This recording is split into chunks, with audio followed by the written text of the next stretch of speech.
Hi, and welcome to Mrs. PM Reads, where we are continuing in our historical fiction, The Magic Circle by Katherine Neville.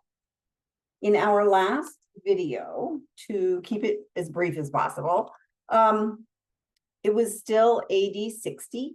There were battles going on in two different towns between the Romans and the Britannians.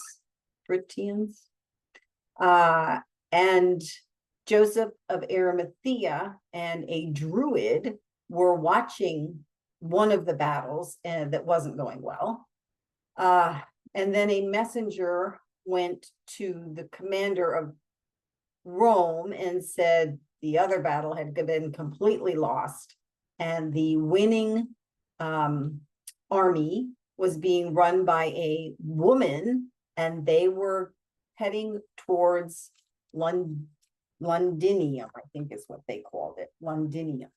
So that's where we are. However, it is now Londinium, Britannia, early spring AD 61. So it's a little bit of time later. Comics Teo. Very many types of mass destruction of human beings have taken and will take place. The greatest through fire and water, other lesser ones through 1,000 other mischances. And that's by Plato in his writing Timaeus.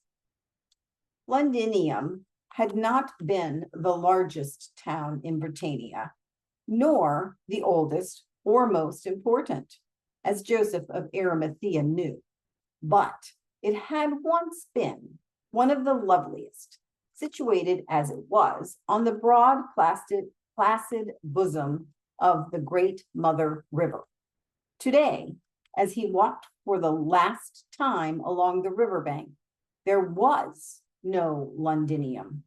What had been a thriving colony was reduced to nothing but a layer of thick red ash.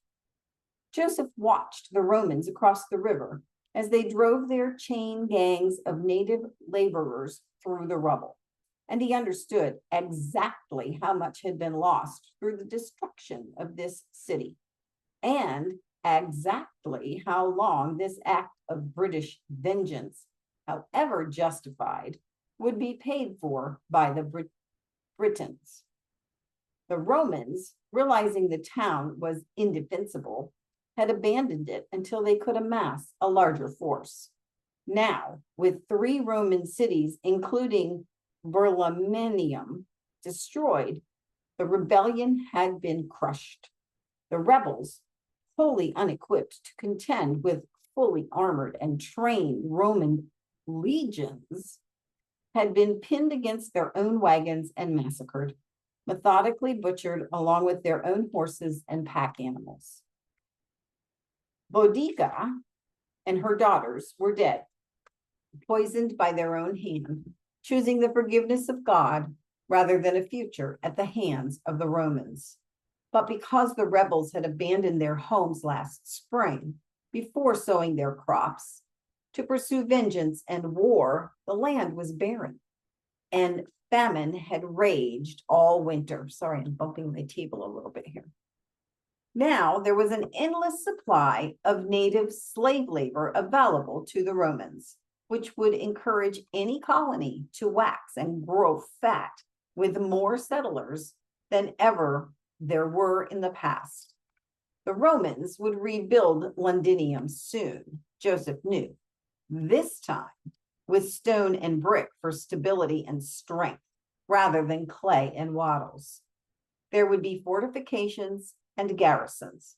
Any meager pretense of civility they might formerly have shown the natives could be abandoned to the winds. That night of death in the sacred groves on the Isle of Mona, when Joseph had thrown his hallowed objects, the master's objects, into the Lyn Carrig Bach, along with those of the Druids, and had watched them vanish beneath the dark waters of the lake, he'd known it was the end of an era.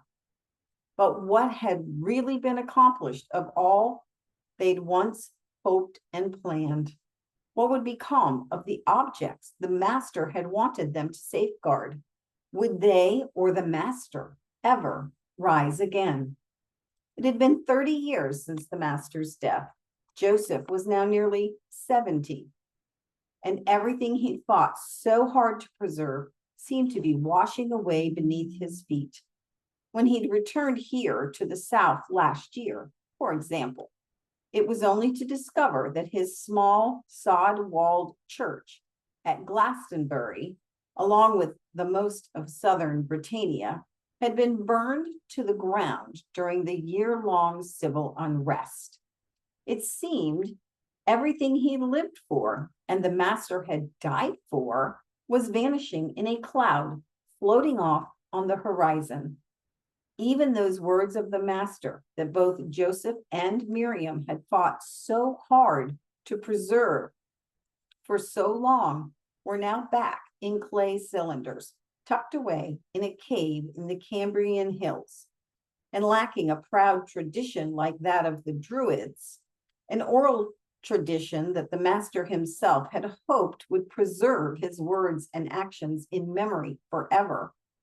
All their lives, including the master's, seemed to be slipping away, lost in that no man's land somewhere between memory and myth.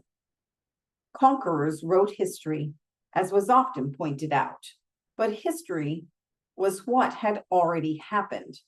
What was past and finished, thought Joseph. What of the future? Was that precisely what he was about to return north to find out? For though in these past 30 years, the Druids had helped Joseph spread the master's philosophy here in Britannia, as well as across the straits in Eire and even in Gaul. Today, the Druids themselves were hunted to earth like wild beasts by the Romans. But with their deeply religious feelings for life and the land, their ancient Celtic culture, and that particular strain of mysticism they chose to nurture in themselves and in others, Joseph was inspired to hope perhaps they could bring him in touch once more with the mission the master had set him upon so many years ago. Maybe even with the master himself. That's why he had offered himself as the messenger. For the first time in 30 years, Joseph knew with certainty that something of great importance was about to happen, though whether for good or ill, he couldn't foresee. This is a short video, but I'm going to stop because I'm getting a tickle in my throat, and that is the end of that section. So we're going to stop. I hope you have a wonderful day. I'll see you next time. Bye.